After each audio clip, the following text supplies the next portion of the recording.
more or less. From the end of the course, it looks straight up. But waiting at the start, we have Belarus, France, Poland, the Netherlands, Great Britain and Germany, 2 kilometers away, waiting to make their way down towards us.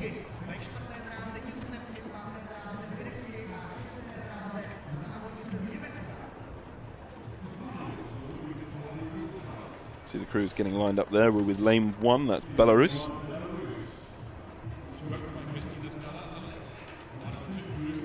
Alongside them in lane 2, it's France.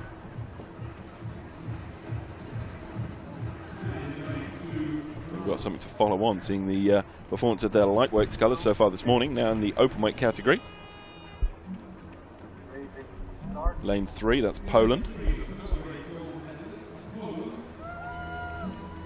Again, you can hear the cry of support from the grandstand there. They line up alongside the Netherlands. They're in lane 4.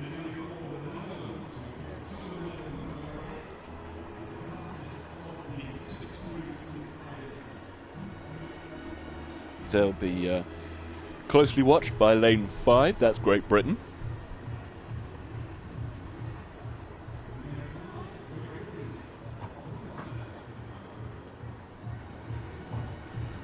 And then in lane 6, rounding up the field, is Germany. 2 of their crew from the very, very impressive women's 8. Moving over to sculling. As you say, Sam, this is a real quality field. You've got the Polish who took the bronze in the Olympics, 3 of that crew, and then 2 of this crew, the Dutch, who also took Olympic medals, this time silver in the women's quad.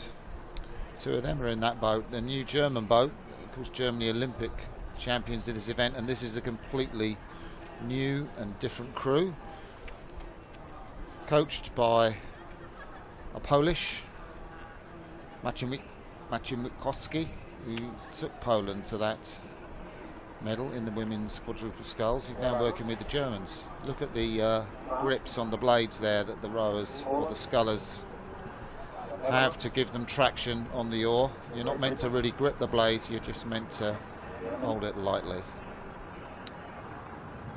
Attention.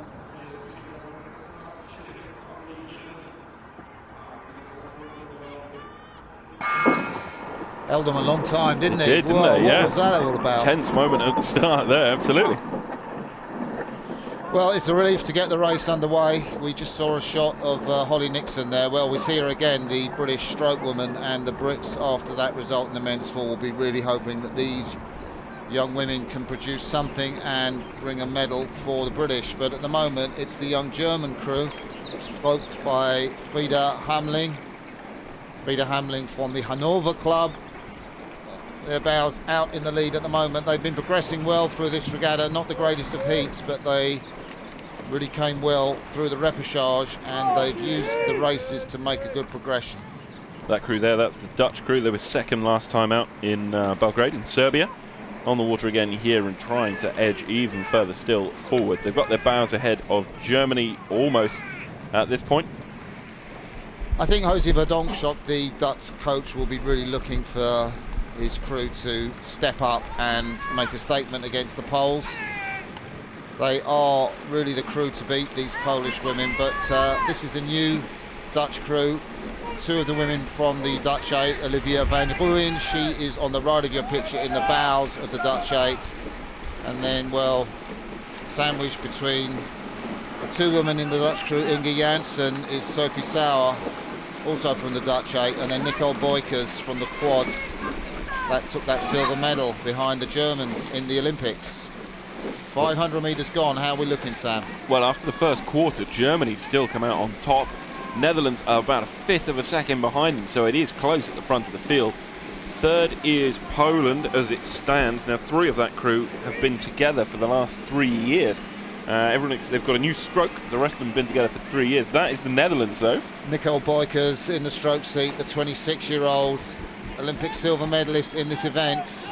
So experienced, and the coach, Jose Verdonkschot, is he's such a hard worker. He coaches so many crews, and great experience of how to make a sculling boat move. but at the moment, still making the best of it. To me, it's Germany, and there they are as we round behind them. That stroke, Frida Hammerling, keeping it nice and smooth. It's fascinating, isn't it, that you've got a Polish guy matching with Koski come over to coach the German crew, and also to me is fascinating their progression through the regatta, and really not so good I think in the first heat. Repechage one step up. This is another big step up to be leading the Dutch and the Poles at this stage in the second quarter of the race. And there's Frida Hammerling, behind her Frauke Hunderling from Rudergesellschaft Kiel, Charlotte Reinhardt from Ruder Rhein-Dorsten, and in the bows Daniela Schutzer from the Potsdamer Club. They're training on one of the lakes around Berlin, and at the moment it is them that are going to be hitting the K, the halfway mark in front. Strong performance from them. They get through the 1,000 metres. They've got just on a second to the Netherlands. Third place is Poland as it stands. Fourth is Great Britain. France in fifth and Belarus in sixth. Belarus is a brand new crew. Last time out, two of these, Klimovic and Strasalets, were in the double in Belgrade only 3 weeks ago, so it is a brand new boat. I tell you, Sam, the Brits are having a really decent scull. They've changed their order around, put Holly Nixon in the stroke seat. Jess Layden's gone back to 3. There we look at the Poles, took that title in Belgrade 3 weeks ago, and, well, they will come through. They're tracking the Dutch, but the Germans have sculled a fantastic first half of the race. Will they keep this going? 750 metres to go. You can see the marker there at the top of your picture. They see it. That's Great Britain. They're on the charge. They've got work to do if they're to regain their place towards the front of the field. Looked after by Paul Thompson, the British chief coach, responsible for the women's success in British rowing over the past few years. But, well, the bow of the Polish crew edges ever closer.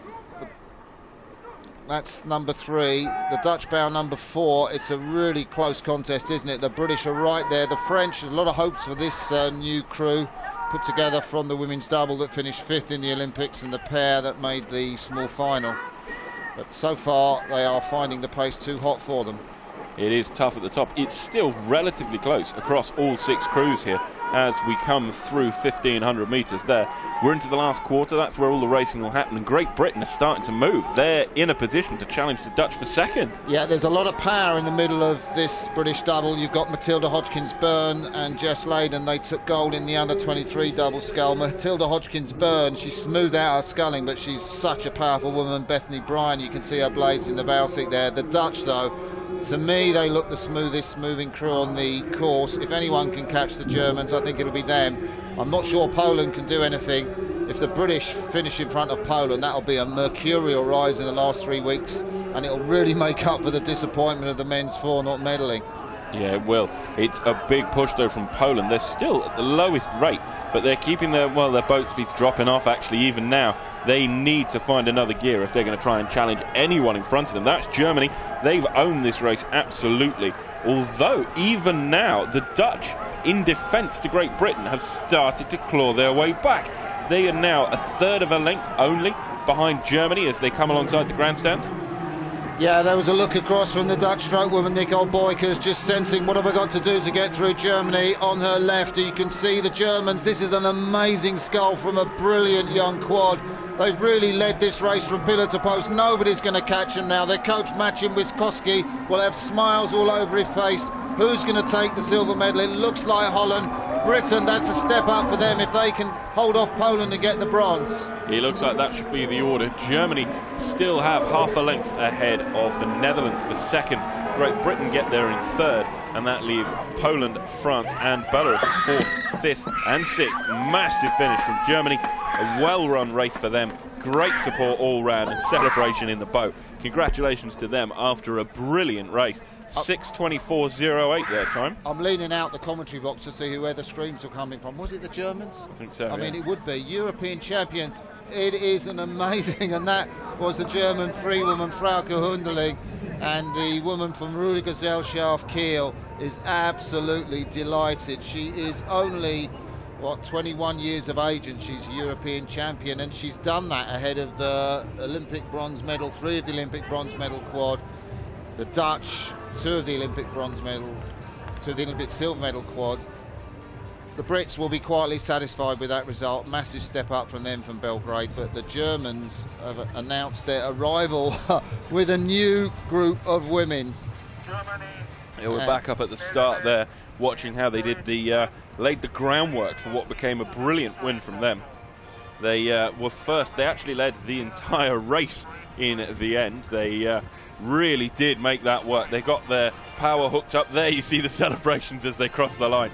They are very, very pleased with that. An impressive sculls start to finish there.